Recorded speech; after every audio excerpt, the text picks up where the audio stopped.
जिंदाबाद। हम क्या चाहते हैं? हम क्या चाहते हैं? हमारी मांगे पूरी करो, हमारी मांगे पूरी करो। हम क्या चाहते हैं? हम क्या चाहते हैं? हम क्या चाहते हैं? हमारी मांगे पूरी करो, हमारी मांगे पूरी करो। पहाड़ी एकता जिंदाबाद, आजाद हिंदुस्तान जिंदाबाद, आजाद हिंदुस्तान जिंदाबाद, आजाद हिंदुस्तान जिंदाबाद। जनाब अमित शाह साहब जिंदाबाद, अमित शाह साहब जिंदाबाद, जनाब मोदी साहब जिंदाबाद। हम क्या चाहते हैं? एसटी स्टेटस जिंदाबाद, एसटी स्टेटस जिंदाबाद। हम लेकर रहेंगे, हम लेकर रहेंगे, लेकर रहेंगे, लेकर रहेंगे। हमें क्या चाहिए? हमें क्या चाहिए? इनकलाब जिंदाबाद, इनकलाब जिंदाबाद, इनकलाब जिंदाबाद। जिंदाबाद जिंदाबाद, जनाब रविंद्र राणा साहब जिंदाबाद, जनाब रविंद्र राणा साहब जिंदाबाद, जनाब नरेंद्र मोदी साहब जिंदाबाद, हिंदुस्तान जिंदाबाद, आजाद हिंदुस्तान जिंदाबाद, जनाब अमित शाह जिंदाबाद, जनाब अमित शाह जिंदाबाद, अर्जी साहब जिंदाबाद, अर्जी साहब जिंदाबाद, अर्जी साहब जिंदाबाद। जगह जगह रजौरी हो, पुंछ हो, नौशहरा हो या कश्मीर के अलावा हमारे इलाके हो, उड़ी हो, करना हो, कुपवाड़ा हो, वहां पर अपनी मांगे जो कि पिछले 70 सालों से मांग रहे थे, लेकिन उस वक्त आप तेजी आई जबकि जम्मू कश्मीर की सरकार और फिर हिंदुस्तान की सरकार ने ये कहा कि हम पहाड़ियों की जो मेहनत है या जो उनकी डिमांड है उसके ऊपर हम जो है गौर खोज करेंगे, उनको एससी स्टेटस देंगे।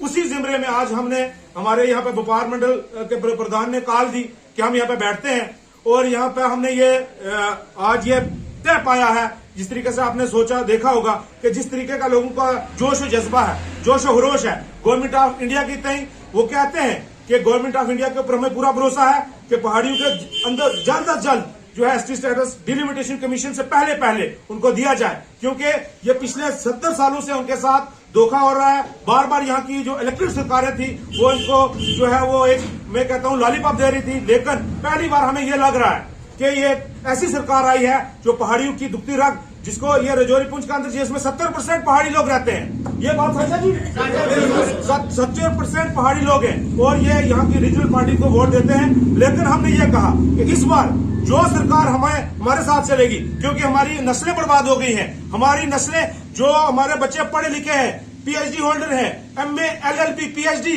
करके बैठे हुए हैं, उनका कोई पुरसाने हाल नहीं है, वो डिप्रेशन के शिकार हो गए हैं, उनका कोई सुनवाई करने वाला नहीं है। एक तरफ एक बच्चा 50 नंबर लेता है, वो सिलेक्ट हो जाता है अच्छी नौकरी के लिए, लेकिन दूसरी तरफ 80 नंबर लेकर भी हमारा बच्चा रह जाता है। हम ये नहीं कहते कि किसी का हक हम छीन रहे हैं, अगर गुजर भाइयों को मिला है हम ये कहते हैं कि उनको मुबारकबाद, लेकिन हमारे हक अगर हम लेने की कोशिश कर रहे हैं, आज अलग अलग जगहों से आवाजें आ रही हैं, ये इनकी अक्कासी करता है, इनके जहन की अक्कासी करता है कि जिस तरीके से पहाड़ी जदोजहद कर रहे हैं, पुरअमन जदोजहद कर रहे हैं, आज तक किसी भी पहाड़ी ने हिंदुस्तान मुर्दाबाद का नारा नहीं लगाया, लेकिन आज पहली बार हमें यह लग रहा है कि कुछ लोग, कुछ 2% या 3% हमारे गुजर भाई जो हैं वो इसकी महालत कर रहे हैं और 70 से 75% या 90% तबका आज भी हमारे साथ है।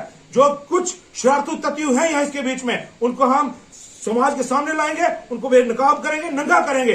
जिस तरीके से मसूद चौधरी साहब चाले चल रहे हैं या उनके कुछ चेले चमटे चल रहे हैं, हम कामयाब नहीं होने देंगे। हम पुरअमन कौम है, हम पुरअमन तरीके से अपना हक लेना जानते हैं। और 99 में 6 ट्राइब्स को जम्मू कश्मीर की सरकार ने रिकमेंड किया था, उसमें पहाड़ी, उसमें गुजर बकरवाल हमारे भाई, उसमें गद्दी, उसमें सिप्पी, उसमें बल्ती, उसमें दादी, उसमें जितने भी 6 ट्राइब्स थे, पहाड़ियों की नंबर 1 फाइल थी, ऑर्डर नंबर 159 1989 को। लेकिन पहाड़ियों को एक साजिश के तहत, एक फ्रेम के तहत साइड कर दिया गया और 6 ट्राइब्स को जो रिजर्वेशन दे दी गई।